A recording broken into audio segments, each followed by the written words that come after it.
bust 'em out. Welcome to the Hearts of Men podcast, a journey into the depths of men's hearts where courage meets vulnerability and wisdom embraces integrity. In a world that often measures a man by his outer achievements, this podcast dares to explore what truly defines a man of character. We unpack the challenges and triumphs that shape men's lives, bringing to light stories of resilience, compassion, and unshakable faith.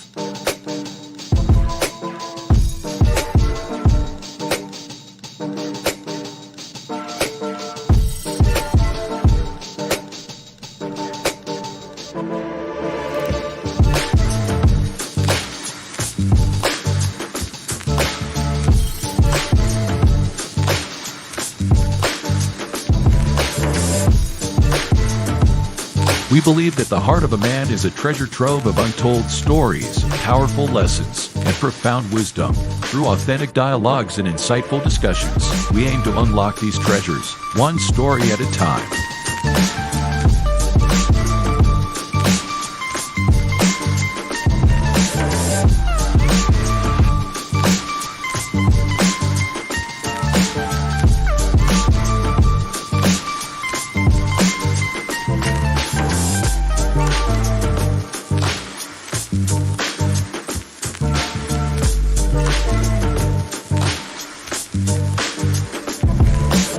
So, whether you're seeking guidance, inspiration, or simply a moment of reflection, you're in the right place. Get ready to be challenged, inspired, and transformed.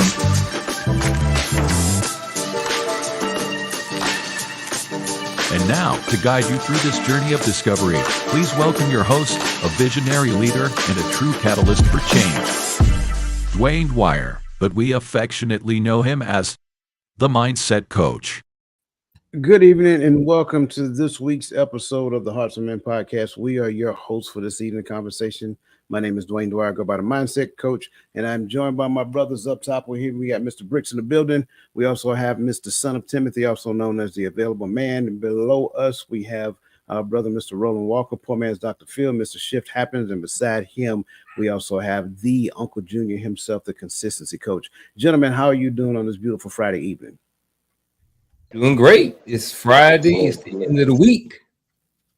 Weekend's here. Got some fun lined up. Yeah, man. I'm excited. Okay. I'm doing good. I can't complain. I won't complain. Oh, we got singing. Boy, we ain't no more than a quartet, but I'm doing all right. Okay, there you go. He was over there. He had his picture. You remember you used to go to the mall and they used to take them pictures.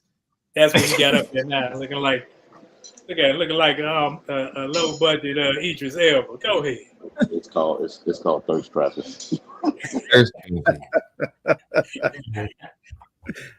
Man, listen, y'all are a mess. Listen, as always, it is an honor to be able to share a conversation with you guys on this beautiful Friday evening. And not just you guys, it's an honor to share a conversation with the most livest chat on any social media platform I've ever seen. So with that being said, as always, we like to call you by name. So good evening and welcome to the show, Michelle Ray, Crystal Everett, Nick D, The Journey, N. Ellis, Miss Verlene McCoy, also known as Queen V.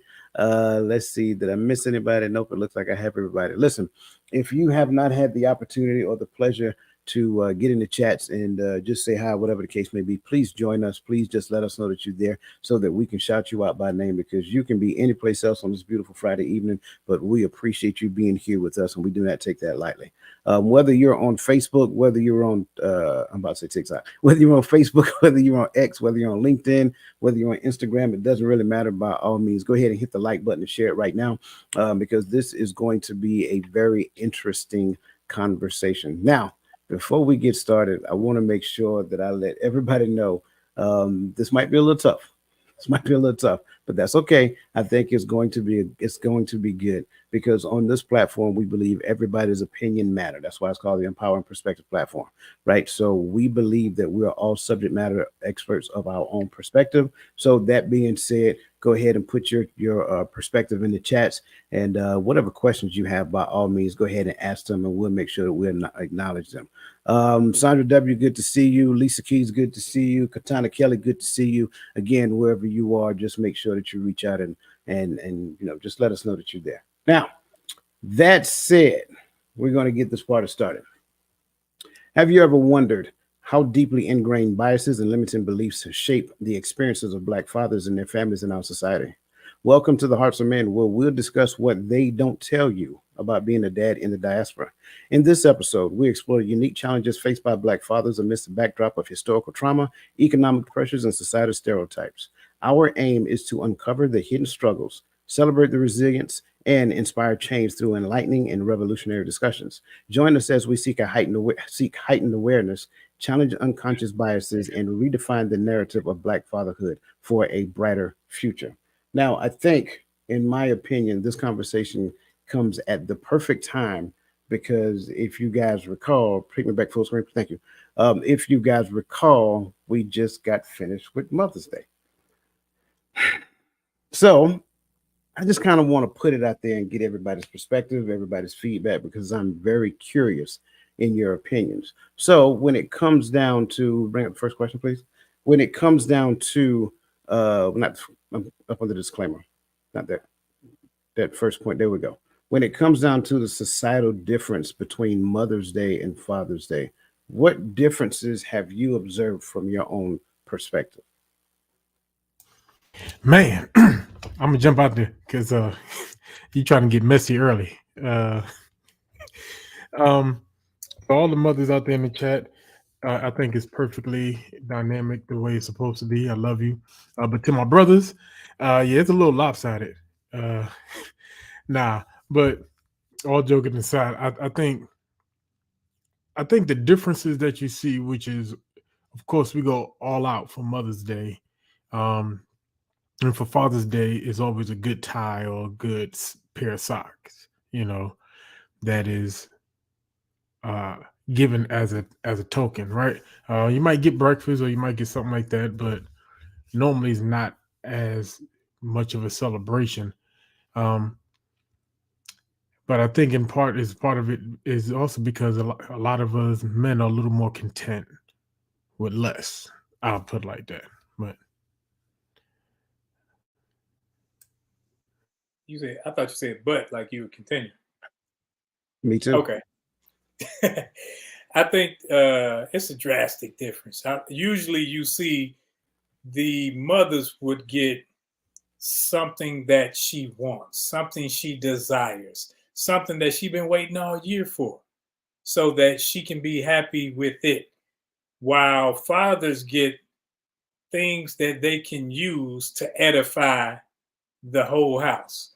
They get a grill, they get some tools, they get something to use versus something that he actually wants. It's cool that we gonna get a grill, but then I got to go out back and barbecue. I got to use whatever I'm getting, some tools to manage the household, not necessarily something that I would want if you do that type of thing. So I think the considerations are totally opposed. Man, I don't know. your mama on here before you get started. Just wanted to let you know. I saw her in the chat. Yeah. Charlotte Jordan. So I think there is a difference. I think that we do see more of an emphasis being placed on Mother's Day. When we look at the gift do seem to be more something that they want, but it also seems like Mother's Day comes with a little bit more pressure as well. And a lot of times that pressure is coming from the mother, right? They have an expectation based off some Disneyland or based off some social media or based off of something that they see out in the world and say, this is how a mother is supposed to be treated on Mother's Day. You know, my kids are supposed to get up in the morning. They're supposed to fix me breakfast. And I'm supposed to be pampered all day. I'm supposed to go to the spa, whatever it is, all of these different things. So, you know, even I think some of the mothers have an expectation of what they want on Mother's Day. So, whereas the fathers are kind of like, I really don't care. You know what I mean? But it's not that we don't care. It's just like with anything else. We just want to be appreciated. Like, really don't care about the gifts or anything like that. But like, don't ask me to cook out on Father's Day, right? Like, at least have enough decency to like not ask me to do something like that. Like, most people don't ask mom to cook on Mother's Day. Like, she usually get breakfast in bed in the morning, and then usually in the evening the kids going to take her out to her restaurant of her choosing or liking or something like that in the evening, or maybe even lunch, and then maybe the husband may take her out later on or something like that. So I think that's kind of sometimes maybe why there's a difference. You know, maybe there's more pressure on the mom side, more of an expectation, whereas on the dad side, they don't care, just kind of want to be appreciated, and just, you know, sometimes we just be rather just leave us alone and give us a couple bowls of syrup and let us play the game all day long. You know what I'm saying? So, just to be honest.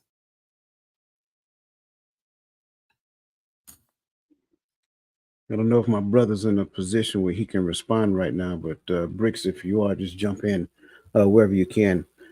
I'm noticing a common thread here. I'm noticing a thread that suggests that fathers, they really don't want much. Like, they're content with the minimalistic aspects of whatever it is they can provide or whatever's done. Garfield, I like the fact that you mentioned that we just want to be appreciated. Um, but I still think that you guys was y'all pulling punches, y'all pulling strings right now. I will start with the advertising aspects of it. I think for the most part, when you look at it, Mother's Day is advertised way back here to let you know it's coming, it's coming, it's coming, it's coming. And then next thing you know, it's upon us. And so you get all types of advertisements about jewelry, you get all types of advertisements about flour, you got clothes that go on sale, you got all these different things that is happening because Mother's Day is like right around the corner. I will be completely transparent. Father's Day snuck up on me this year. Now, I'm not really one that watches a whole lot of TV, so, you know, maybe if I was just happen to be looking at, I don't know, HGTV or something like that, if I was looking at that, or if it was a football game on something of that nature, then maybe a Father's Day commercial would have came on. But just like regular primetime TV, I'm not 100% convinced. And again, like I said, I don't watch TV, so I don't have any evidence to support it. But I just don't think Father's Day is advertised as widely as Mother's Day is advertised. Well, I think part of it is where it lies in the calendar. Like, I'm always open to any perspective. So Mhm. as I was sitting here thinking about where it lines up in the calendar, you know, pretty much after Easter or even before Easter, you know, they're starting Mother's Day stuff, right? But then right after Mother's Day, the next month you have Father's Day. So you only have a short amount of period to advertise, but everybody's still high off Mother's Day, and then spend all the month on Mother's Day. You know what I'm saying? So it may have something to do with the timeline. Like I said, I'm open to all perspectives and different points of views. But Well, I think marketing starts with children first and then women. And mm, when you can capture their minds and attention, daddy's check overall goes there to please other people. And then when it comes to him, it's like, who gonna please daddy? Oh, daddy gonna get that tie or get that big razor or something. He's an afterthought. Father's Day, when it comes when it comes to the holidays, Father's Day is the Black history of holidays when it comes to things showing affection. It's an afterthought. Hmm. Here's the crazy thing. It goes deeper than Father's Day on the low. My first child was a boy. Um, I noticed when it was time to go shopping and buy my son some clothes, I had two aisles. or tracks in Walmart, or the 2 aisles in most stores for boys' baby stuff. But the baby stuff was like 8 aisles worth of clothes, but only 2 of them were for boys. You get what I'm saying? It's like it's this disparity in just recognize manhood. Period. Even for boys, is like, unless you want to go find games or toys, there's a bunch of toys, but to go shopping to buy them shirt, it's not that they don't get creative. There's not options. The thought process is not heavy behind what we do for men or for boys. So when it comes to Father's Day, it's almost like we don't have anything to give it no thought.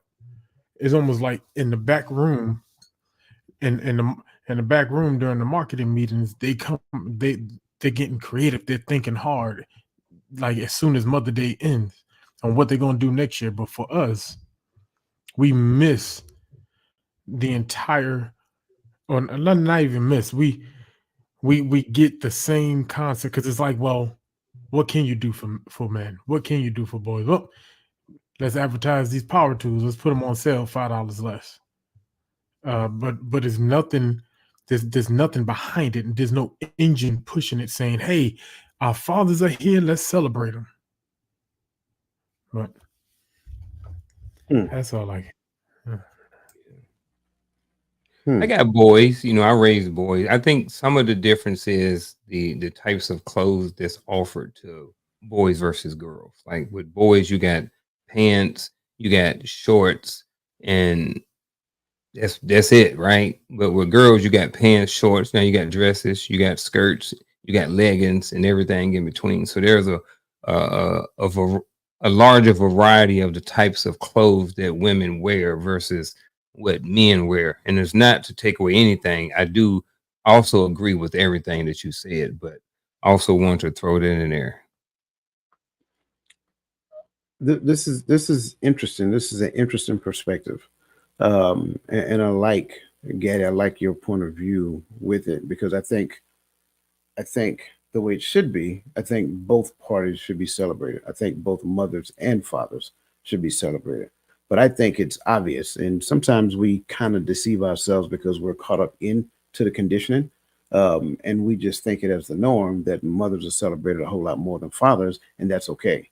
And then we go along with it and we accept it as a norm, and so we become a kind of like a bi-party of the entire concept, and then we kind of, in some degree, carry that whole mantra going forward. So I think when it comes down to this, and keep your questions coming. I got your questions. Christian, great question. Lisa, I got your question as well. And we're going to definitely get to them. I think for the most part, when we're completely transparent and we're completely honest with ourselves, I think there is a clear and obvious difference between the two, right? And it's not just from a marketing concept. And Garfield, I'm gonna go back to what you said. I get the notion that marketing falls within a certain time frame on the calendar, but I can look at a TV show, a TV program, and I can see 5 different things being advertised during that commercial break. So for me, and this is not against you, but for me, I'm not willing to accept that as a perspective, because there's too much evidence out there that says that that's not, a reality. I can look at a TV show and I get a Betty Crocker commercial, and then shortly after that, you'll get, I don't know, a brand new car commercial. So there are too many, you see what I'm saying? So if we're saying that they can't market both at the same time, I don't think that's a accurate perspective. Although it does fall on the calendar in that particular time frame. Going back to, I think it was Ravonda who said that generally Father's Day during the marketing plan happens right around the beginning of summer. And she says that they advertise things for summer, home improvement, so forth and so on. Absolutely. I do agree with that 100%. But to take that and tie it to Father's Day and say, buy daddy a brand new lawnmower, buy him some hedge trimmers and stuff of that nature. Sure, I get that, because it could be a marketing campaign to get the stuff in Lowe's and Home Depot and stuff like that off the shelf. I get that 100%, and that makes a whole lot of sense. However, There's some other things that we can do for fathers as well, and to get those things off the shelves. So I'm just looking at it, and again, I'm playing devil's advocate, y'all, just so that you guys know. I'm just looking at it from a holistic perspective and trying to understand collectively, why do we think that that's the case, and why do we think it exists in that realm?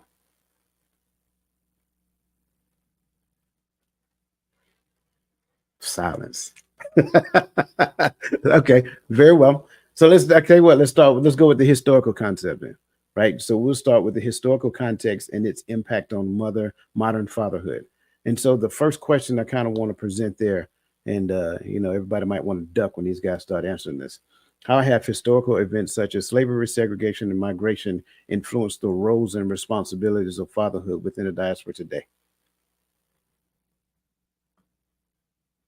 All right, so I'm gonna tell you like this: history and all of this stuff, I didn't grow up learning very deeply about these different topics and these different slavery, segregation, migration, and different things like that. So for me, what I wrote down was confusion and opportunity, those two words. So with this and getting older, I have learned a bunch of different perspectives about slavery, segregation, migration, and it has caused a certain level of confusion in my own in my own life, right? And then, but it has also caused an opportunity for me to learn more. So I know I'm going to be learning a lot from all of these gentlemen today. So I'm really looking forward to that. But with that being said, when there is confusion, sometimes you don't necessarily understand what your roles are and what your responsibilities of a father is. So what you're doing is you're looking back and say, okay, well, how was I fathered? And then this is maybe what I take into myself as being a father. Then I may see the Cosby Show, right? And then I may be watching that growing up, and I'm like, okay, but look how Bill Cosby treated his kids. And then, so I may remember some of those things as as an adult and as a father, and I may incorporate some of those things into my being a parent. And then I may go back and look at, how my may find out more information about my father's father and see how he parented. So, and then look at how things were done during slavery time and segregation and what went on and stuff. And, I just think for me, it has caused a lot of confusion and opportunity. And I've just tried to take a bunch of different pieces from a bunch of different events to try to incorporate that into my being a parent. And I think I just got off track with something else. So no, you didn't. And I wanna pin right there, and I'm gonna give everybody else the opportunity to answer the same question. But what I want to do is take Christian Barrow's question and put it on the backside of what you answered, and have you answer his question as well. And then I want each of you, after you give your perspective, to respond to this as well individually. So Garfield, in your opinion, is Father's Day looked down upon by our culture? And now, again, remember, this comes on the backside of confusion and opportunity, right? I want you to answer from that perspective, sir. Yeah. Like right here, I don't necessarily think that it's looked down upon.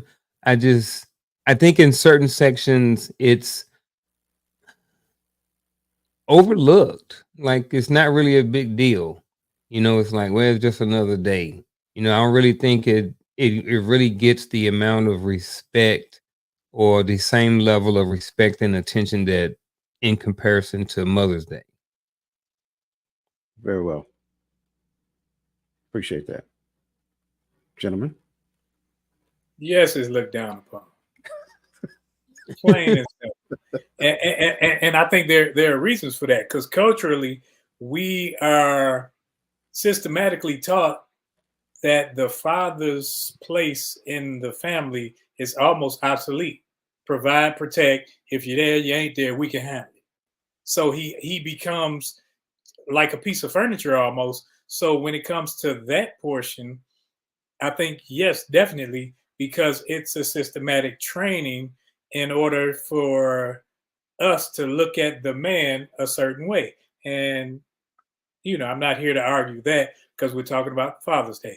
And when it comes to Father's Day in the historical context, when it comes to slavery, I think you got to go even further back than that, because the Father's Day and Mother's Day both come out of pagan worship, when you were worshiping Baal or Baal, or however people want to say it, and Ashtoreth, which were pagan gods coming out of Babylon. And that's where you get Easter and so forth and so on. And you can look these things up. People just too lazy to do so. So they think, oh, this is American custom. No, it was here way beforehand. And what they would do is they would worship these deities. And that's why come June, when the sun is going at its highest, that you're looking at sun god worshipers worshiping the father of sun gods. And that is Baal or Baal. And when they worshiped him, then they would do certain things. But now we have to make it seem like, okay, it's about the fathers in the home. But the way you twist it, even now we'll twist scripture and we'll repeat it like we reading it, and we'll say, honor thy mother and thy father, when it says honor thy father and mother. But we flip it because we always put the emphasis on the female, on the mother, because she's the nurturer and all these other things. And we hold her in high esteem, Mother Mary. And the fathers are just depicted as, like I said before, almost pieces of furniture. Man, first of all, Roland, you said a mouthful, and Coach, I appreciate you and Brother Christian for these questions, because one, it's so easy for us to look and say, because fathers are absent, blah blah blah blah blah, but the question leads us to, how did we get here, or what is the historical context behind everything? And when you so first, for brother both my brothers, right? Yes, I believe for a large portion that it is frowned upon, but I believe that is just more an afterthought, right? But it goes and it goes to the aspect of we teach, and very large in our community mostly, but we teach empowerment, education, and career to our women. All right, we teach it, and then we teach it from the narrative, so you don't need no man. Right, and for our men, what do we teach? You chase the woman. Right, so this disparity of thought process of how we think about the fatherhood, right? It's already distorted, and that's just for us. That's for our generation. But now, when we go back and we look at, let's take slavery in perspective. To me, we're just getting to a generation to where we can make real change in the effects from slavery, because when you talk about snatching children from their parents, selling them off to other families, or just separating them so that the family structure does not build up to keep the strength from the slaves, you have that happening. Mothers and fathers being separated, husbands and wives being separated or killed for being married, and more times than not, the women are kept to do what? To care for to care for master's children, right? But they also cared for all the children that were in the plantation. At least this is what we're taught, right? In the homes is what I was taught. But where's the stories about the fathers? There were none. They were in the fields. They were the hands. They were doing everything other than being a part of the family structure, because there wasn't supposed to be one. So now when we go from there, and then we free a bunch of slaves, well, we freed a bunch of slaves, but the families were already separated. So now we're at a point in time to where it's like when we start building families, how do I be a father? We never saw it in our time here in the diaspora. We never saw it. So now that we start to build these families and we start to build a culture that gets torn down, burned down, so much is going on to where we're now, I believe we're now building the stability to where it's like, this is really maybe first or second generation that can truly have something to lean on to know how to be fathers. And so we're learning it along the way. That's how I see it. I'm loving everybody's perspective because I agree with everybody across the board. I do believe that there is a lot of confusion that exists. There's confusion that exists around the family structure. There's confusion that exists around what fatherhood looks like. There's confusion that exists when it comes down to identity and all of that. In fact, for me, I take this back to where we was talking about this indirectly for weeks now.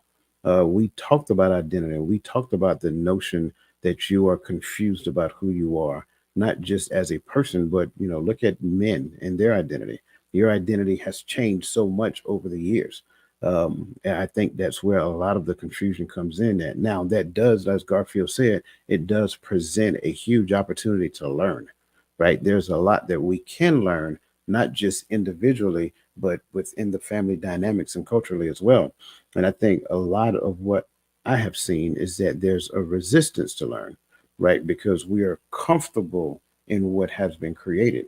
And because we have found comfort in that, we are, coming up with different things and rejecting and pushing against different perspectives. So when you hear these different perspectives, which in most cases equate to experiences that have been lived and things of that nature, well, a lot of times we don't necessarily want to hear it. So when I do the beginning part of it, and I talk about the comparison between Mother's and Father's Day, right? It's like, well, it's always been that way. Sure, it's always been that way. But just because it's always been that way doesn't necessarily mean that it's right. And if it's not right, why do we not put forth the energy and effort to correct that which is right, which is wrong, I'm sorry, and make it right? So that takes me to the next question, and just being completely transparent, going to answer Christian's question. I think so. Yes, there is. I don't think it's intentionally. I think it's done subconsciously. It is done, and we don't necessarily know that we're doing it. So in this light, in what ways has generational trauma affected the parenting styles and family dynamics among fathers in the diaspora? Now, this goes on the backside of what we was talking about, slavery, separating fathers from the home, from their children and their wives, and taking fathers and moving them to different plantations. And now, like Gaddy said, you got the wife who has to mother her own children and other people's children and so forth and so on. And then now she is teaching their children grow up to another generation, and they take that lesson into this generation and so forth and so on. And now you're teaching your children. So now, there you have it. We've said it, and I've heard it plenty of times on this platform. We've talked about a lot of times when we start off as parents, we generally start off parenting like our parents did, or incorporating some of that, or if it was traumatic, then maybe the total opposite. You know what I'm saying? So I think most people kind of fall into those categories, or somewhere around there. I think that, when you have generational trauma, when you have a certain behavior or a certain way that your father or your parents parent, I think that you can typically start passing those same things down to the next generation. I think if you have abuse, not abuse in the home, but like say for you have parent or parent who has substance abuse or something like that, that can cause a lot of trauma. Kids may be separated from the house. The parenting style may be, when dad comes home drunk or intoxicated, he's hitting and throwing things up against the wall and stuff like that, creating a lot of drama within inside of the family. And that, because of that trauma and because of how he is when he's drunk, you know what I mean, his parenting style is going to be a little bit different. You know, it could be different because now it could be more aggressive and stuff like that.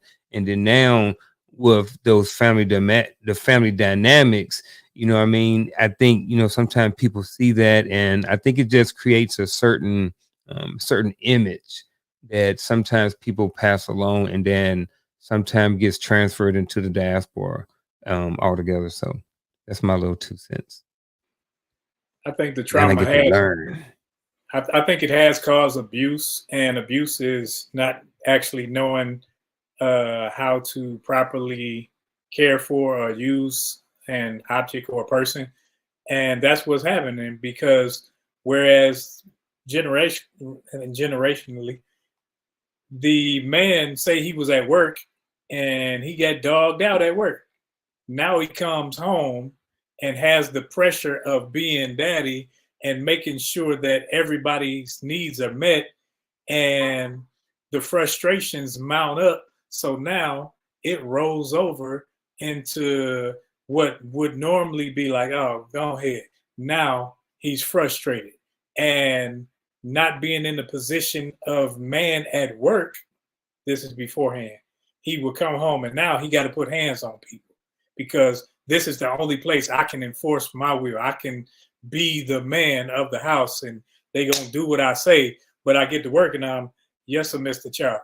Now, see, and that has trickled down to where now you have men that think the only time that they can be a man over a woman is when they buck up and show that they're more physically adept to take over things, instead of actually bringing down the situation and making it to a cognizant thing where we can think about and where we can talk about and where we can actually navigate through these things without the physical nature. So that's part of why the households are splintered, because traditionally we've been taught that, hey, this is what a man does. This is how a man reacts.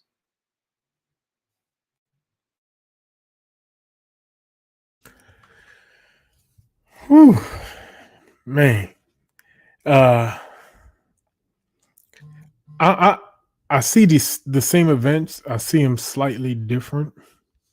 From my vantage point of how I view history.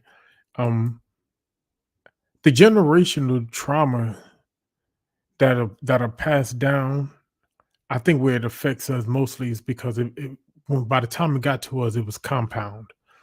It wasn't just the last generation's trauma, but it was what was passed down to them as well. I.e., when we talk about emancipation, we're still talking about the black codes, right? And anyone who don't know what those are, those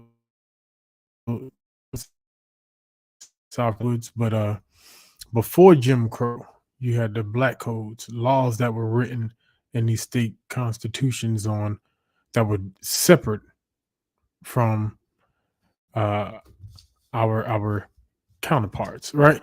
And so those fathers, if they were present, only knew one way, and that was the way of the plantation: spare the rods, spoil the child, right? So the rod was used because for them it was life or death. I don't want to see my boy sprung up, or hung up. I don't want to see. I don't want you to look a certain man in his eyes because of what could happen because of the repercussion.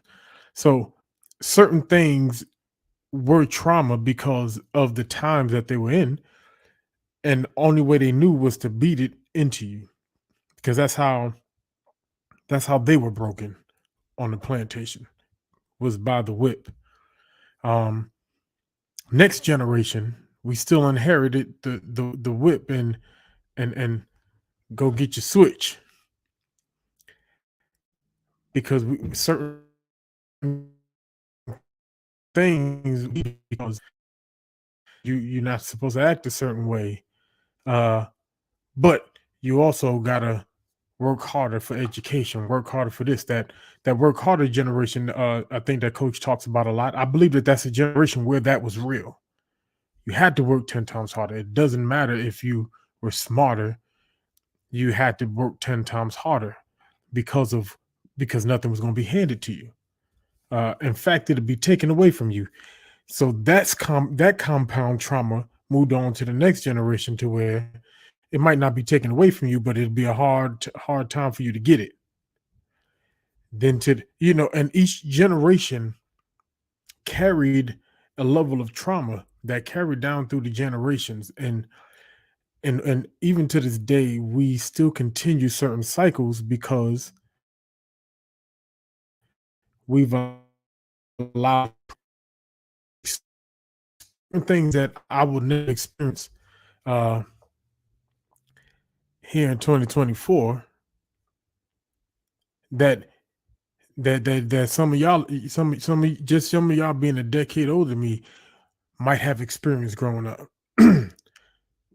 but I cannot pass that down to the next generation and put you in fear of living in your time because of what happened in my time. And so I think that's where that's how the trauma plays down from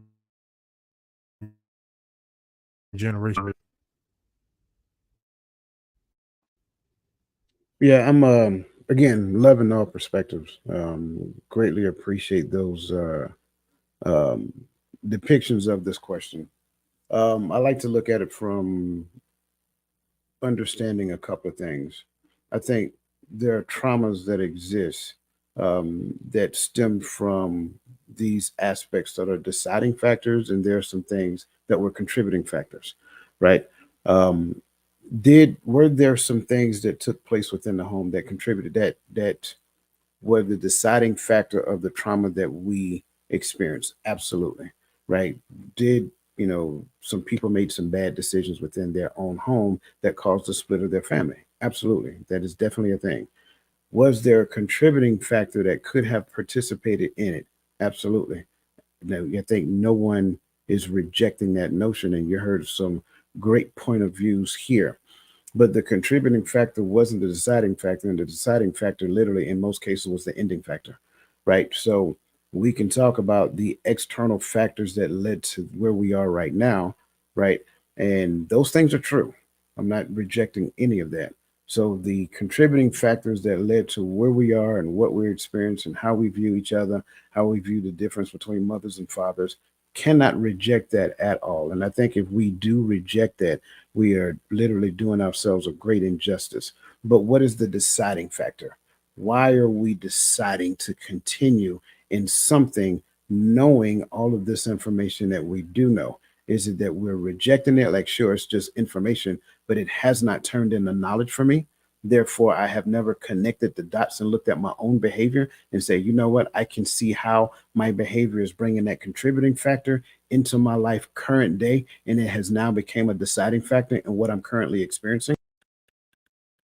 Because I think everybody can agree, when I started having kids, no doctor gave me an instruction manual. Here you go. Here's how you raise a boy. Here you go. Here's how you raise a girl. Right? Going back to somebody else's point, I knew without a question what a man was supposed to do. I was supposed to provide and protect. That's the story. That's what every man on this panel will agree to that. We thought that was the truth when we were younger, and couldn't nobody tell us otherwise. So you know what we did? We worked hard. We made sure our family got everything they wanted, and we made sure that nothing got cut off and food was on the table. And we were good. And then next thing you know, this other train wreck came around the corner. Boom, you're emotionally disconnected. Kind of like what me and Garfield talked about this earlier today. You know what I'm saying? Some of us hit burnout. You know what I'm saying? And you'll hear us talk about it later. Some of us experienced burnout in a relationship. Why? Because it was mundane. It was continuous. It was just that. It was just like working a job. So how do we get to the point of moving the family dynamics, as awesome as it's supposed to be, as amazing as a family dynamic can be, to moving it into a space to where it feels like work? Because everybody has an opinion what this person's supposed to be doing. Everybody has a input, buy-in to what this person is supposed to be doing. And if you're not doing what I think you are supposed to be doing the way I envision you doing it, then you are wrong. And now you are an option because there's a system that will support the decision that I am getting ready to make. And now you are going to become the victim of the outcome.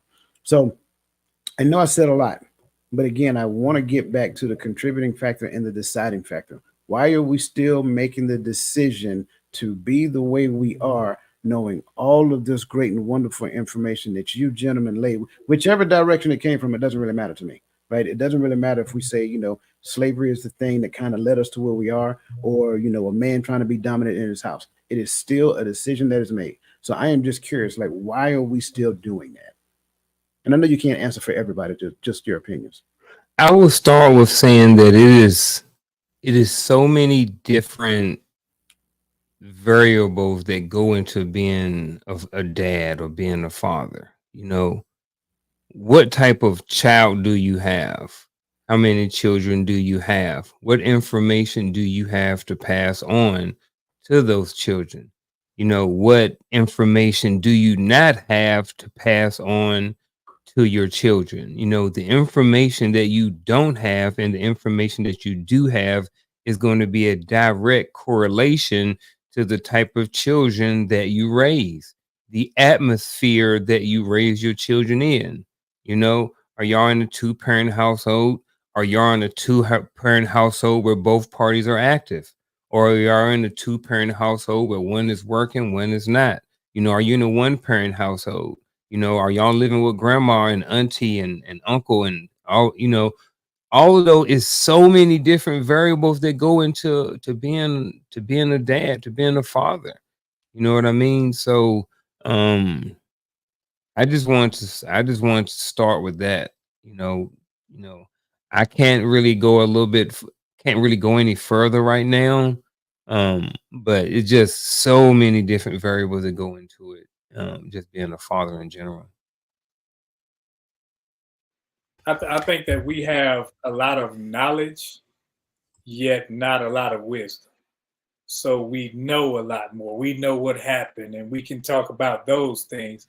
But when it comes to the application of said knowledge in our lives to process it and make the correct decisions now, we don't do that. We do a lot of talking and little walking. So there's a lot of people out there talking, but not a lot of people actually putting in the effort to make the change that's actually necessary for the change to be seen in our lives and others' lives, because we get lazy and we continue to seek knowledge, and that knowledge don't do anything but sit on the table like a coffee mug or whatever, because we don't take it and actually put it to use. See, I'm agreeing with you. I'm sorry, go ahead.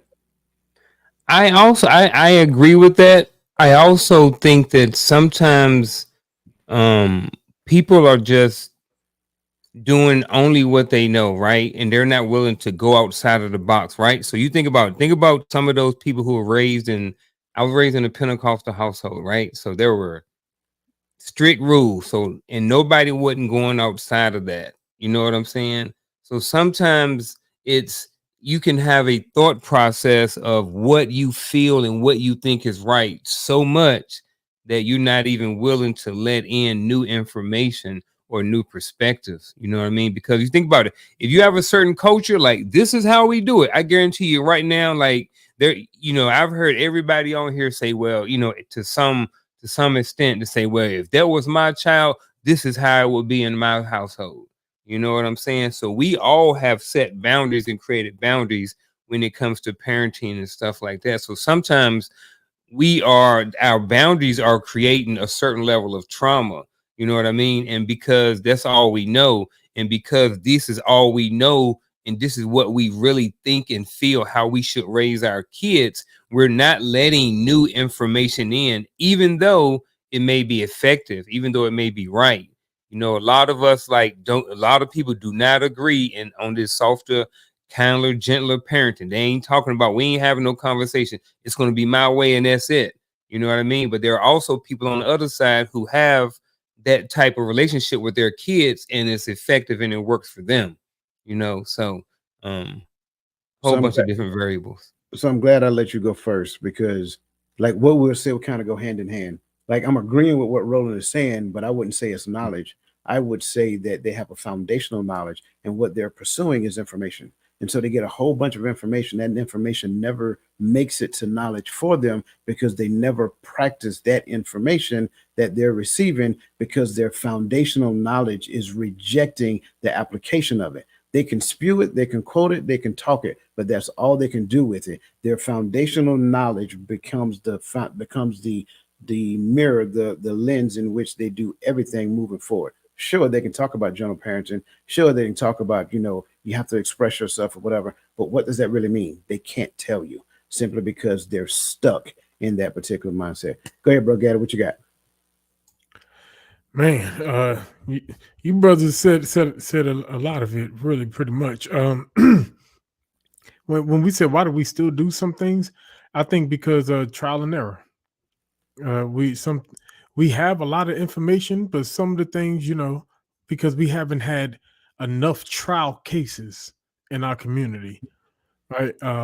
Most of the fathers we see were distant, right? They weren't in the home, uh, and along with that, the things our fathers did or didn't do when they were present, we're still trying to sift through, because half of people saying, our fathers were abusers, and the other half is saying, oh, these kids today are soft because they don't get whipped enough. So a lot of stuff, I think, is trial and error. So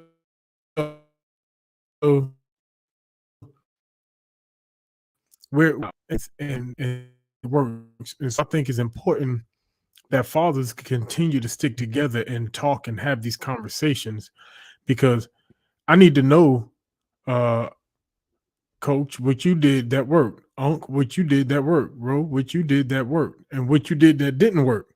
Y'all got grown kids. I'm still working on it, And so we got to get this information passed down. Y'all have, at this point, y'all have wisdom. That knowledge grew. Y'all understand them. Y'all don't, but I'm not. But I need to hear from y'all, being a younger man with young kids, on how to do it and not be left out there to figure it out on my own. And I think that's part of the problem. I like that you went there, Gaddy. But I think that sometimes, like you said, you will think that we have all the answers because we got old kids. But we were sometimes stupid in our raising of these kids. And now they just grown. So it's not that we got all the answers. We had that trial and error portion, and we're past that. So sometimes we have the wrong role models. We trying to be like the Huxtables. We trying to be like Family Ties, Family Matters. We take these people and what they did and try to make it applicable to our lives and our children's lives. And that's not the lives that they're living. Instead of looking at where we are in life and saying, okay, how can I move the dynamic of my family forward? I got to take into account where I am, where we are, my knowledge base, and where I'm trying to go, so that now, not only am I trying to get more knowledge, I'm trying to apply that knowledge so it's effective in the raising of these children, because my kids were crazy in high school. And I can tell you about my kids being crazy in high school, but it may not be the same thing you need in your life, in your household. This is where I pull my Leap Corso card. Not so fast, my friend. I receive half that. There's another side to this coin as well, because a lot of us learn from the mistakes that we made as parents. So as long as we're not teaching the dumb stuff we did as parents when we was trying to figure out this instruction manual that was never given to us. So on the backside of it, and you said it yourself, you said you're a better grandfather than you were a father. So that being said, that's the application of knowledge right there. So when you teach those lessons, when that young man asks you questions about fatherhood, like what did you do, or whatever the case may be, we're not going to teach them what we did. We teach them the lessons that we learned from what we did. And that's the difference between when somebody really cares about the future and what you're working on. right? They teach you the lessons, not necessarily talking so much about when I was a young dad and when I was a young dad. Nobody cares when you was a young dad. What did you learn when you was a young dad? That's the part that we can add. So I'm with you to a certain degree. Oh, we're saying the same thing, because that's why I said some of us get the wrong people and ask for advice. Gotcha. Because you can get the wrong. They're going to tell you exactly that versus somebody who's learned from their mistakes and say, okay, this, I would, move this way. Gotcha. Yeah, I like all y'all saying. I like everything. The Bible talks about, a wise man leaves an inheritance for his children's children, right? So that's our grandkids. And I think that we don't really know our impact on being a father until our grandkids are born. Right. When how are our grandkids performing? If we as fathers passed on the right things, or if we raised good kids or whatever, I'm just saying, you know what I mean? That mean we passed on the knowledge and information to whereas their kids, our kids are making good decisions with their kids in their life, and it's a long road. We think, I understand and respect everything that Gaddy says. And like Roland says, we don't have all the answers. We have a lot of experience, but we really ain't going to really see the impact until we look at our grandkids. And that's going to show that a direct link based off of what we did as parents. Now, like I said, being a parent, there's a lot to go into it. Everything ain't our fault, and I just want to say that to all the parents out there. Some things are out of our control. Our kids, at the end of the day, we sent them away to school for, 8-9 hours a day for 13 years at least, and they got a lot of influence from other kids, and other parents. All four of us up here, if all our kids going to school, coach allow his kids to do certain things, Gaddy don't, Roland allow his kids to do this, I allow my kids to do this. All our kids going to be influenced if they're in the third grade based off of what we allow in our own homes, so that's it. I love it. I love it. Hey, check it out. Listen, I want to read this real quick, and then we want to get on some of those questions in the chats because I want you guys to understand that we're seeing you. Listen, Bricks is in the area right now to where his reception isn't that good, so we understand that. He talked to me about it long before we started this show tonight, but he said, this is my opinion. Generational trauma is like this heavy shadow that's been hanging over Black families for years. The trauma from slavery, segregation, and ongoing racism gets passed down, affecting how Black dads raise their kids. A lot of African-American fathers feel a huge pressure to toughen up their kids for a world that can be really harsh to them just because they're Black. This often means parenting with a focus on discipline, resilience, and staying woke about social injustices. So I wanted to read that because I thought that was a pretty good depiction. And again, I'm sorry he couldn't really add a lot of value simply because of his connection. But brother, we appreciate you. And if you can jump back in, by all means, jump back in. Okay, let's kind of bring some of these questions to the board here because I think they're good questions. So first question is, how do you think the influence disparity was born? I think we kind of touched that already. I think we answered that a few minutes ago when we started talking about slavery, segregation, so forth on. How do we evaluate what generation started this diaspora? I'm going to refer to those gentlemen over there. I think when you do that, you can go down rabbit holes when you're looking at where the start is. So the start is wherever you are. I gotta, like, when I realized that I was ignorant, I was dumb in certain areas and needed to improve, needed to show, gain knowledge and show wisdom in parenting, that was my start. I couldn't blame my mother. I couldn't blame my father, my granny, and all them other people. I had to look in the mirror and say, what is it that I'm not doing? And how is it that I'm inadequate as a parent?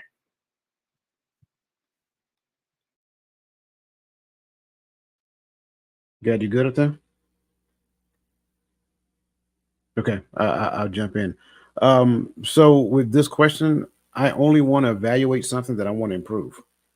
So when I understand what a diaspora is, it is pretty much the dispersion of a culture, right? I'm not looking to improve upon that. I'm looking to change that. So I don't necessarily want to evaluate who started it. I want to bring most of us the ones who are willing, I want to bring us back together again so we can understand what our culture really can be when we understand what unity looks like, when we understand what solidarity looks like, and things of that nature. What does it look like for me to help you just because of who you are, just because, you know, we're in the same culture, because you're in the same neighborhood or whatever. So I don't want to really, me personally, I don't want to evaluate where it started from. I want to be a part of the change. I want to change it so that we can relinquish the dispersion and bring us back together again as best we possibly can. Gad, you good now? Or you still struggle streaming? Both. No, but my bad. The book of James, I believe, chapter 1, verse 1, it reads, "To 12 tribes which are scattered abroad." And that's how he started his letter. So when people say, you know, when you start asking the question, what generation started the diaspora, I think it goes beyond the limits of our history books or our ability to pinpoint. Because as Coach pointed out, it is the dispersion of a group of people from their homeland, I guess you would say, right? So there's no telling how far back this goes. There's no year marker as to where this started, but diaspora means that we are spread throughout the four corners. To that I got on that. All right, very good. Next question is, do you think that the "wait until your father gets home" statement in the disciplinarian role the father played affected the relationship between him and his children? I think it affected the relationship between the mother and her children, honestly, because I think when you do that, you you you lose some of your authority. You lose your authority. What you're saying is you can't handle the situation anymore, so I have to divert the discipline to your father because I can't handle the situation. So I think it kind of does that because I mean I see it all the time in school. You know what I mean? Um, I'm gonna call your parents, you know, stuff like that. And after a while, it just becomes white noise. So I think it kind of affects more so the relationship between the mother and the children and her ability to remain in control of the situation.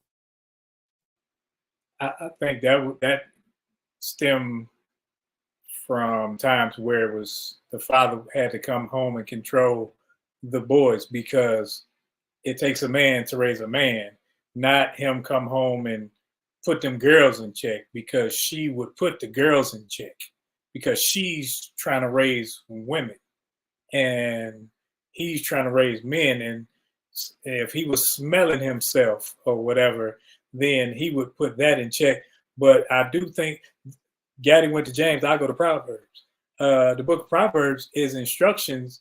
And when you read those instructions, it's telling that, son, listen to the words of your mother. Son, your mother this. And it speaks of wisdom as being a female.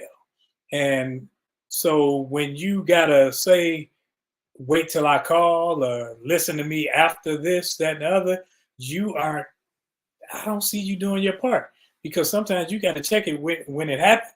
Check it. I ain't got time to be waiting on nobody. I'll check it again when I get home.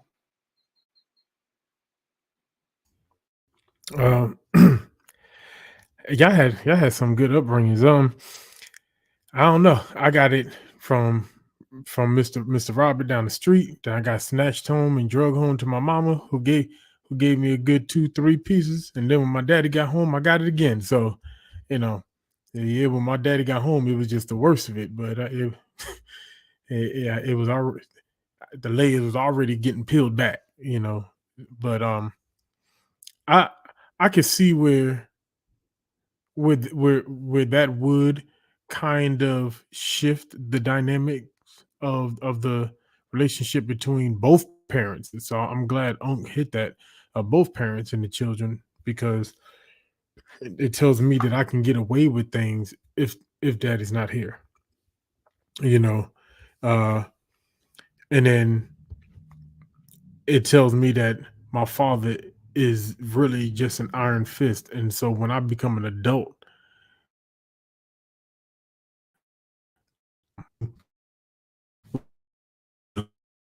who I am around this hardly with that, you know, passed away. There's certain things I didn't do in front of my father, like just because he was my father. Same thing with my mother. But I think we have to have an understanding of what was going on. And so instead of just saying, you know, it destroyed or it helped benefited the relationship between the kids, it's to understand of why did we wait till dad got home, right? Because and I think it's like Roland said, especially with boys, there's some things that mama couldn't do. You know, some of us who were raised with our mamas predominantly in the home, when we got whipped by mom, we cried just so she would stop, not because it hurt, because we knew if we didn't cry, she was gonna figure something else out. So we cried just so she could stop. But it didn't bother it didn't hurt us, and it didn't stop us from doing what we wanted to do. So I think it comes to a level of understanding of why things happen too. The answer is yes. Mom and dad is a unit. If you're not behaving like a unit, it's going to affect the relationship for both people, the mother and the father. I like where Garfield started at because he's absolutely right. But the answer is yes, because nobody wants to be the bad guy as a father. I appreciate y'all. Listen, I appreciate y'all well elaborate responses, but I'm gonna respond like a man. I don't want to always be the bad guy. That's just the truth. I don't want to walk in the house and be told nothing but bad stuff about my kids. Tell me something they did good today. So the answer is yes. Okay, next question. I'm going to jump on this one. What if one does not realize that they're blocking growth? How can we expand their awareness? Well, that all depends. Whether they're realizing it and they want to change, right? Then they will listen to somebody who is trying to help them. If they don't realize it, and if they don't want to change, you can't. I'm just going to be completely transparent with that one, because that leads into your next question. Many are blinded by their living environment. If they see everyone around them doing the same thing, how can they realize that there are other techniques to get outside their environment? You got to get information. That's what I was talking about, being boxed in to the culture or whatever, and not looking to see new and different perspectives on something like that. This how grandma did it. This how auntie do it. This how we do it. This is how we raise our kids. Everybody does it. We whoop hand pots up in here. Everybody whoop hand pots. You know, I'm just saying, it's something that was passed down, whether you agree or not. Some people believe that was traumatic for the kids. Just being honest. Yeah, we did what we saw our parents do and their parents, and hey, go get that switch. Do Everybody whatever. got that switch. Right. Yeah. Until you got around somebody else and say, hold up, I would have appreciated if this would have happened. So now the growth comes in, so you can implement this in your family and change that dynamic, because I ain't about to beat these kids senseless, have all these whips on them just because they ate all the doggone crunchy munch. Hey, I'm gonna throw Charlotte Jordan up under the bus, right? So I think I remember the last time I got a whooping. She just whooped me, and I just pretty much just looked at her like, so what do you do now when the whoopings don't work no more? I think I'm about 12 or 13. So you get a whooping, and okay, that was it. I think that was the last time she whooped me. I'm sorry, man. It had no effect on me anymore. You know what I mean? And I remember when my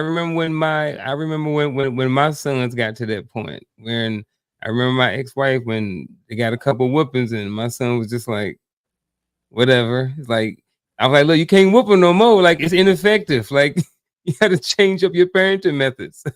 Miss Uncle Junior, don't laugh at your husband. He gonna get in trouble by his mama. Listen, She's probably gonna text the thing her. that came to my mind is where everybody has seen the video where the mama go to beat the son, and he grabbed the belt and he started laughing, then he give her that look, and then next thing you know, she just unloads on him. So I'm sorry, that's the first thing that came to my mind. You said that. Yeah, man.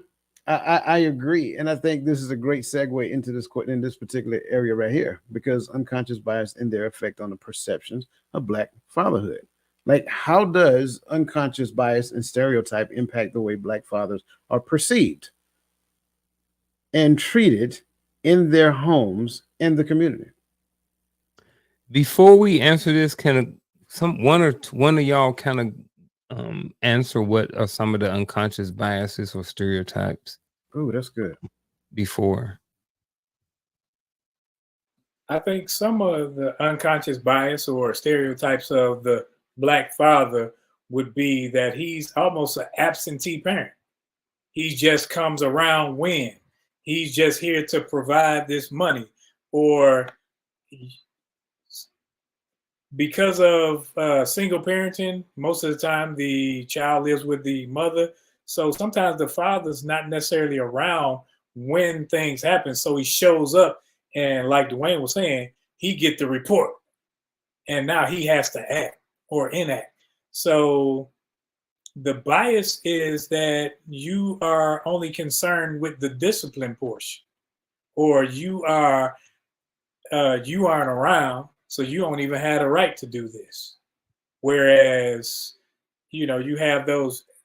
I think we push a lot of negative stereotypes. Nobody pushes positive stereotypes of Black people in general. So you push a lot of negative. So it's a lot of negativity going towards the father in the first place. So whenever he comes around to do anything for the children in the community, it's like it's not enough. He could be doing all he can, but it's not enough. So I don't know if that helped.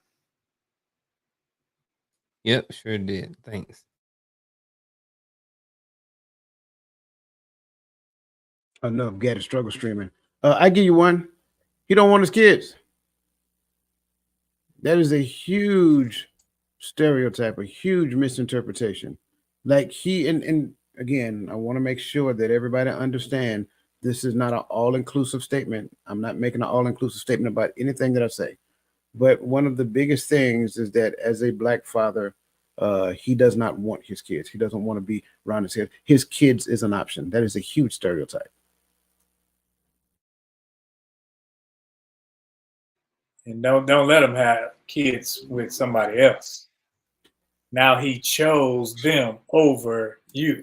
Over you. And and that's pushed by the other parent most of the time. So instead of raising healthy children, now you already fractured the relationship with the father. So the listening ear is like, I ain't listening to that Negro nowhere. All right. I think I'm ready now.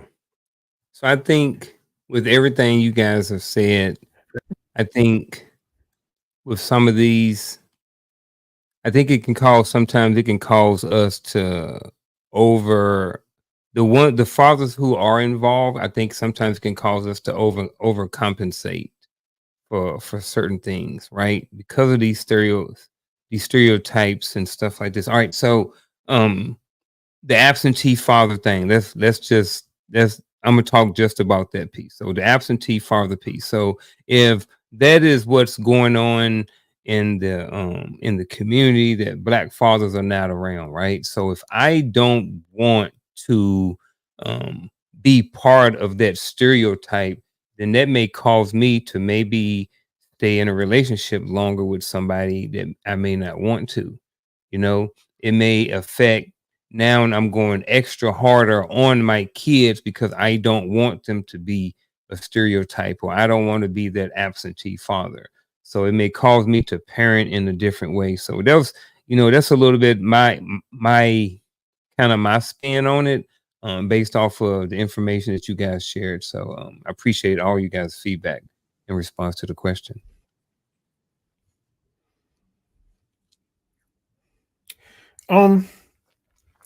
I think it affects the way that we are perceived when we attempt to go against the stereotype. I think the unconscious biases puts us in a box sometimes. For instance, when I first came back to Texas, right?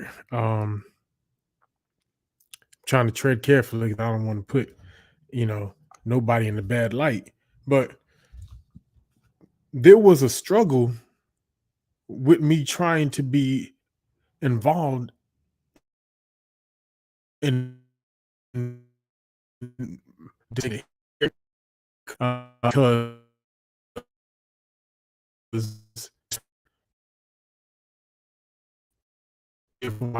or I didn't love my kids absent. No, because you left. Not I didn't want to. But now that I'm here, now that I left active duty prematurely to be here, I had to struggle and fight with everyone. This mindset was, and I'm not really trying to get sympathy. So I hope nobody's looking at it as that, because we fight the good fight over here. But I kept running into brick walls because the stereotypes or the unconscious biases were causing them to reject my availability, to reject my ability to be in scenarios, to discipline, to show up to meetings, to do, because it's like, what is he trying to prove? I'm not trying to prove nothing. I'm just trying to be there. So as I'm listening to that question, that's exactly where my mind goes. I think it creates this mindset that if he's trying to be there, something is up. He's trying to do something, or he's trying, because that's not normal.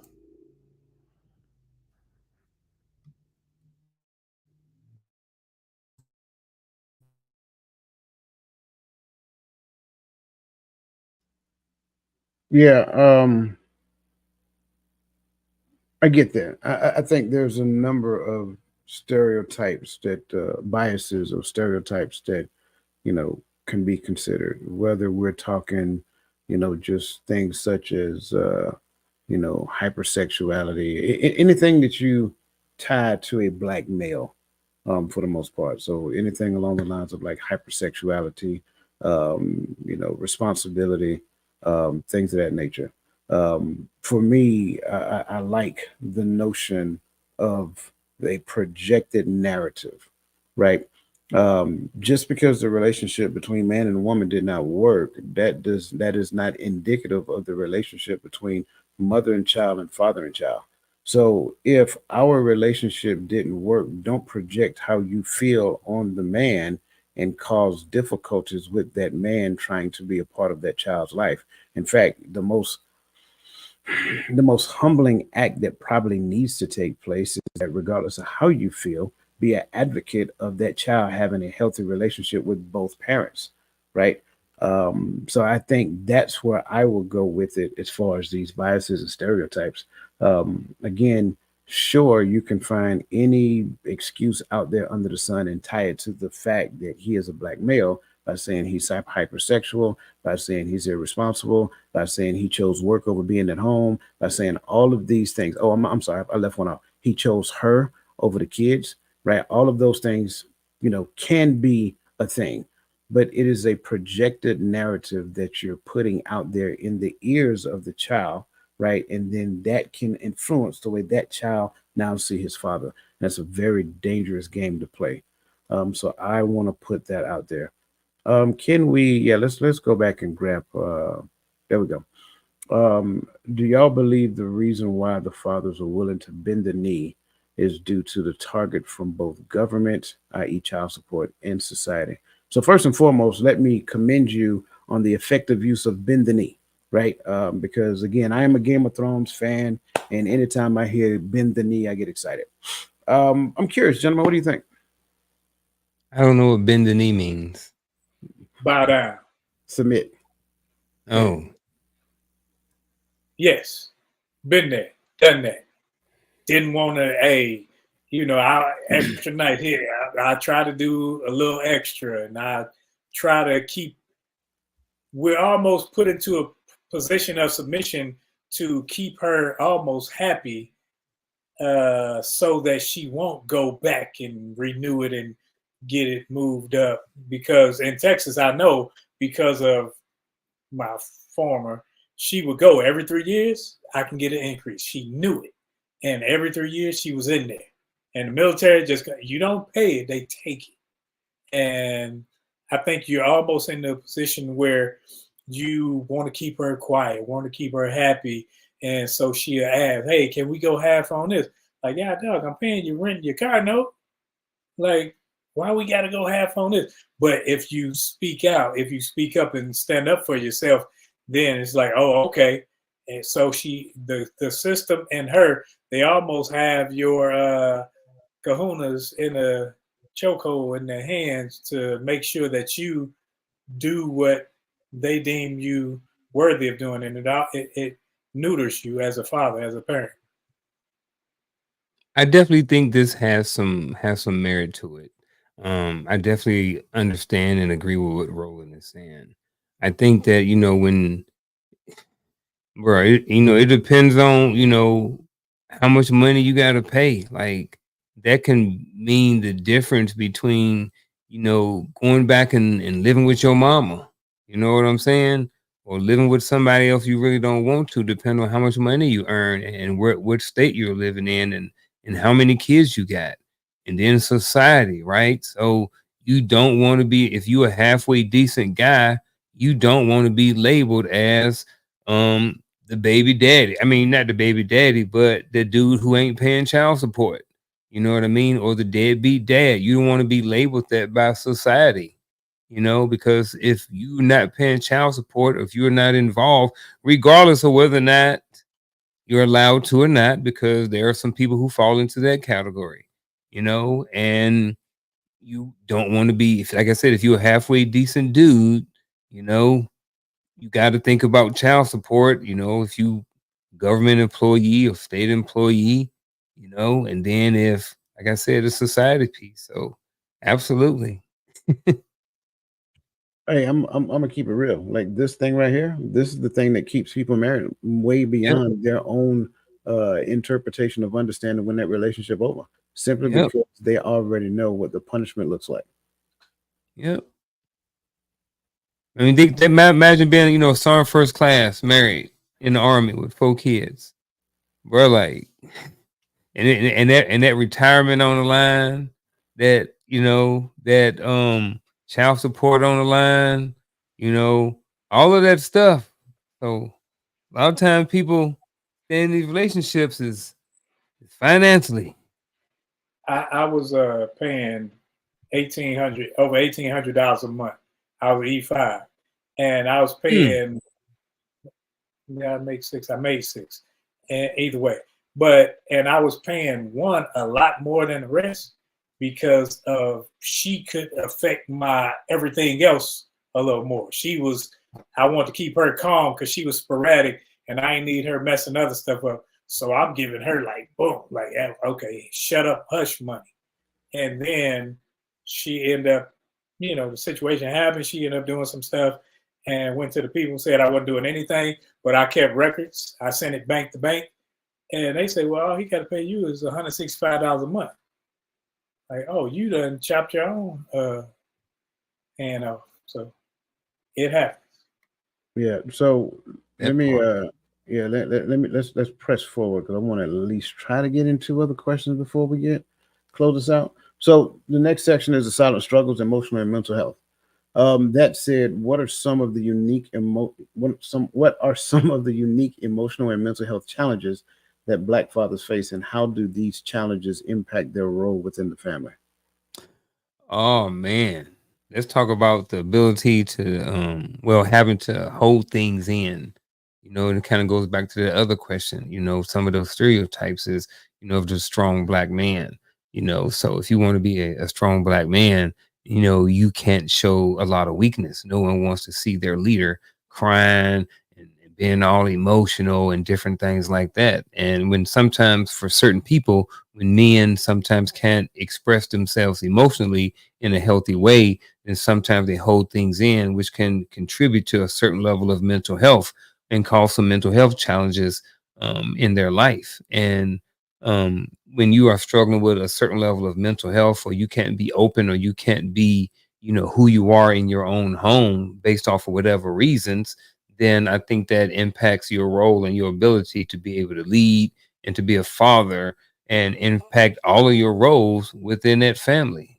So that's why, certain platforms like this and elevated dialogue and what, some of us do on social media is why some of these platforms were created, because we understand that there's a gap and there is a need for men to be able to express themselves emotionally and have a safe place to be able to conversate, because everybody don't have a wolf pack.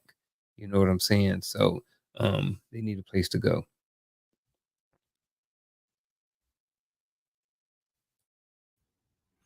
It's what unique emotional. So I will speak for myself, right? On the job and in public, I try to carry myself a certain way. I realized early on in life that, just broad wise, I wasn't tall, but I was one of the biggest kids my age, especially in high school and middle school. Um, so I had to be careful how I retaliated. But I learned to be, because I was always as the aggressor. Um, and when I went to high school, I moved to Staten Island, where it was multicultural, and I realized that when white kids want to be funny, I'm sorry, when other kids want to be funny and say the N word, um, I was not supposed to retaliate. But I did. I was supposed to just take it on the chin like a good sport, I guess. Because the moment I would turn around and tell them to watch their mouth, I was an aggressor. I was taken into security office and put in handcuffs before even fighting. Uh, because so so as an adult, I realized, for at least for me, that hasn't changed. When I'm on the job and people come to work and or come to my job and they want to be disrespectful, when I redirect their aggression, I'm the aggressor. I'm the angry big black guy. And so that so as that has to be suppressed. And then when I come home, somehow it has to disappear. Because when I get home, now I have to talk about what the wife got going on, how her day went. I gotta play with the girls and tend to the boys. So a lot of the things that I had to do with, I'm just speaking from my vantage point, I have to let go for being, I lay it down, go on now. And I come back and I play with them. So it gets you into a little mental fatigue by the time you make it home and get in front of your family. Oh, God, your internet be stuttering. I think mental health challenges, sometimes you can have an inadequacy about yourself. You can be hopeless, feel hopeless. You can feel worthless as a parent, as a father. And at some points, a parent can be suicidal. They can get to the point to where they feel like the insurance money will be better off for the kids than my presence, because I'm not allowed to be in their lives how I want to be because of society and because of that woman, because that's who she becomes, that woman. So that's what I say about that. Oh, that was Bro, good, bro. I know he went to the extreme, but that's a very, very real thought right there. And I'm just very real thought. And I think a lot of men experience that. Hey, man, I'm one of them. I'm just gonna keep it real. Well, I'm two of them. Dang, all three of us? Yeah, man. Sheesh. Listen, yeah, I keep trying to tell That's you, like, crazy. it's and the most crazy part of it is that when you share it with people, they reject it. That's the worst part of it. You know what I'm saying? Yeah. So that's the other part. So when we start talking about these unique emotional and mental health challenges, that's what we're talking about. The fact that I am expected to listen to everything that's going on with you and accept it for face value. But when I start sharing what's going on with me, oh, well, you a man, get over it, toughen up, you know what I'm saying? Things of that nature. Like, no, that's disingenuous. That has absolutely nothing to do with the relationship was supposed to be. And it surely is not what the parenting relationship is all about. That becomes a huge problem. Oh, yeah, one more. I don't have emotions, right? But if I express emotions, they're not real emotions. You're just acting that way. You're acting out, kind of going back to what Gaddy said, like you're just angry. No, you're expecting my emotions to be like your emotions, right? My emotions aren't supposed to be like your emotions. But just because I don't respond to things the way that you do does not mean that I am emotionless. Just because I don't get excited about the things that you get excited about doesn't mean I am emotionless. So again, there's that issue, that challenge, that tug of war, that joust that happens within the family dynamic. And going back to what Brother Roland just said, like absolutely, it's like, man, what am I here for? This is a waste of time. This is pointless. You know what I'm saying? You'd just be better off I just cut you a check every month and then just go and live by myself and eat ramen noodle every day. Like that's really what it equates to.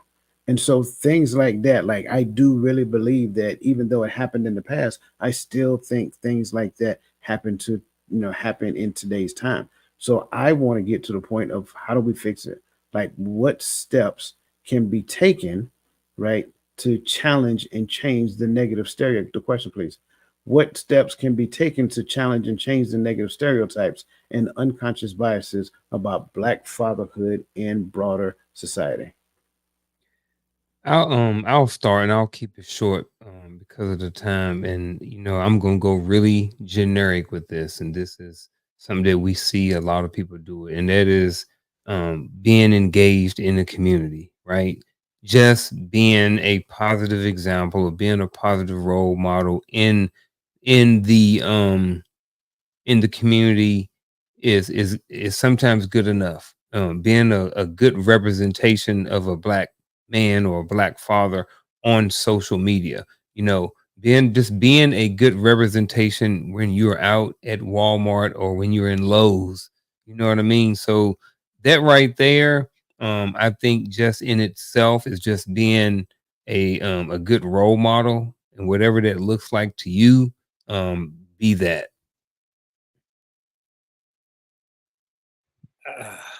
I think not only add to what you were saying, I think we need to be men of our word. Like, and that's not only for the bad stuff. Like, oh, I said I'm gonna whoop you. Okay, I said I was gonna come get you. I said I was gonna spend time with you. We have to do those things and not just try to make up for everything on special days. Like, okay, yeah, birthdays and all that. But sometimes I got to spend time with a kid, not giving that kid the expectation that they're going to get a toy, that they're going to get this or whatever. We just got to go walk down the street. We go into the park and walk around and talk to see where their head is. Because when you spend time with them, then they can understand and know where your heart is versus, oh, well, daddy coming, he said he gonna do this and he said he gonna do that. Because you become like that fat white man coming down the chimney at times. You become that giver instead of that person that just wants to get to know that where they are in life and help them grow versus, the giver all the time. I think I'll go ahead and go. I think for this particular question, I think it's important to actually have conversation, like sit down in the beginning and have conversation. If you are with someone, we should get to the point to where if we're going to pursue having a child together, we need to talk about what parenthood looks like before that actually happens. Now I got it. There's oops, oh my, we didn't take the necessary precautionary measures.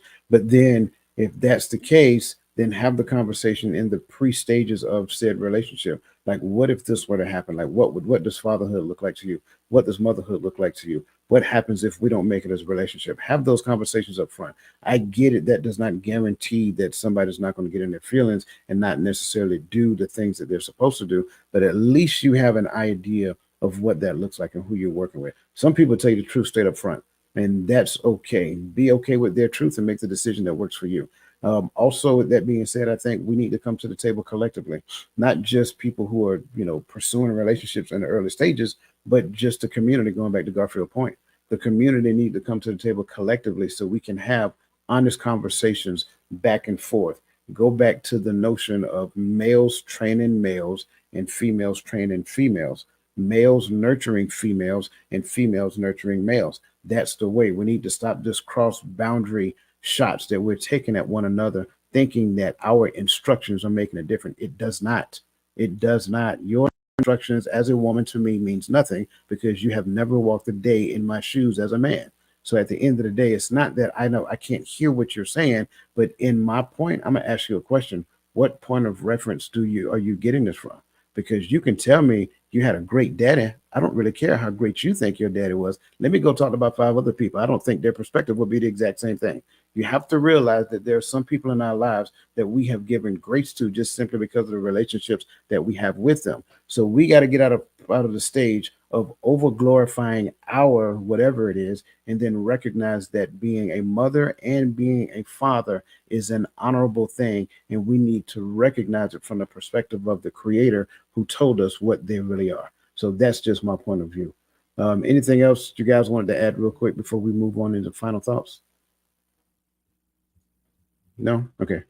Very good. I appreciate that. Listen, as always, we greatly appreciate you guys. We know we went over, but we thought this conversation was just this important. So with that being said, this takes us to our bittersweet moment, which is our final thoughts.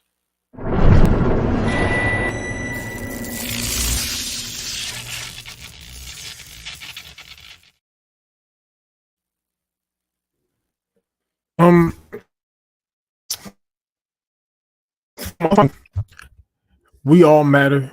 We all play a part. We're all a team together. Now, there's a lot that can be said from a biblical aspect, right?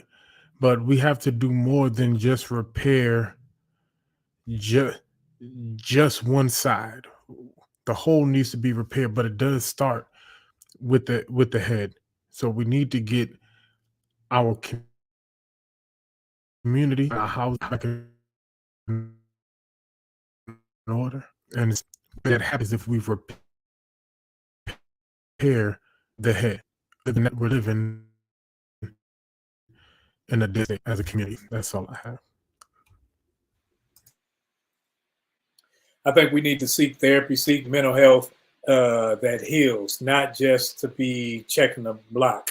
And learn your children, learn your family dynamic, and stop trying to compare them to everybody else's children and everybody else you see, because your children may have experienced some things that they really don't know how to articulate, and you don't know anything about it. So when you find out about it, you, instead of navigating them through it, you shove it or sweep it under the rug. And be the man and stop trying to just look like the man. If you don't know, say you don't know. Find out. Find you a good bunch of brothers, a good bunch of men that can help you navigate through this walk. Not people that just care to talk about things and talk about you and talk about your children, but people that have a care and concern for you and your family and want to see you all healthy. And that'll help, because we have to be an ever learning people so that we can not just have knowledge, but have the wisdom to use said knowledge so that we can build healthy families, so we won't be talking about this same issue 30 years from now within our family, but we can help others. The title of today's podcast is What They Don't Tell You About Being a Dad in the Diaspora. And I got two things. They never tell you, or they don't tell you that this job never ends. You know, a lot of us were kind of under the impression that once someone turns 18 or they graduate high school, that that's pretty much the end of it. The kids leave the house and your job is done. When in reality, what happens is your roles change. You know, how you parent and the things that you do changes, but you never stop being a parent. So that's one thing they don't tell you. Another thing they don't tell you is that you're supposed to be a teacher. You know, not only we're supposed to be a parent, but we're supposed to teach certain things. You know, now what we're supposed to teach is up for debate, but we are supposed to be able to teach. And they also, you know, along with that is we have to learn how to teach. You know, a lot of us don't know, or we wasn't taught the skills to be able to apply the knowledge that, or the information that we get. You know, so now we got some new information about how to be a parent, but we don't necessarily know how to apply it. So I just wanted to say those two things, and that's my final thought. Yeah, my final thoughts, I'm gonna try to keep it short. I think going off of, because I like where Garfield went, I love everybody's comment, of course. I would say the thing that they don't tell you as a father or a dad in the diaspora is that it's a thankless job. It's rare that you see a child get on TV and wave at the camera and say, "Hi, Dad." But you know, at the end of the day, we don't stop pushing, we don't stop pursuing, we don't stop doing the things that we're supposed to do. Um, it's one of those positions. It's one of those things to where you're constantly learning. You're constantly learning about yourself. You're constantly learning about your child. So I think it's important when we understand that. And the last point I will make is that the dad is a part of the unit. The other part of the unit is mom. And if you do not behave as a unit, the child suffers. I don't care how many Jordans they got. I don't care how many pair of, I don't even know what, you know, the stylish jeans are these days. I don't care how many they got in the closet. It doesn't matter what it looks like on the outside. The only thing that matters is what's on the inside. And when one parent, one part of that team is missing and does not have input, then you're damaging the child in the long run. And I think that is the most important thing that they do not tell you about parenting in the diaspora. So that being said, man, I want to thank everybody who was here, everybody who participated, everybody on the panel, everybody, Bugle Boy, everybody who's on the panel, everybody who is in the chats. Listen, we appreciate you guys. You guys added such value.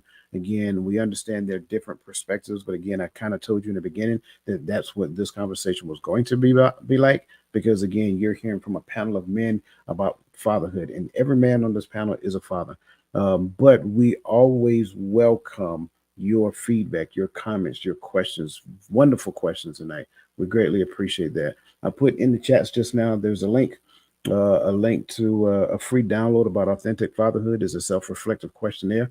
If you are a young man who don't have any kids, I invite you to do that. You don't have to wait to become a father to learn about fatherhood. I think that's one of the biggest mistakes that we made in our generation, right? No one really taught us about fatherhood. I can't speak for mothers, right? Nobody really taught us about fatherhood before they became a father. Only thing I would hear is that wait till you become a father, right? So download that, take it on your own time, do some self-reflection, and then learn what it would be like. Like imagine yourself in the future being a father, and then go from that point moving forward. So listen, we appreciate you. We value you. Again, sorry we went a little long, but that being said, I think the information was valuable. You were valuable. So that being said, have a great rest of your evening. Have a fantastic weekend, and let the best version of yourself be a blessing to somebody else.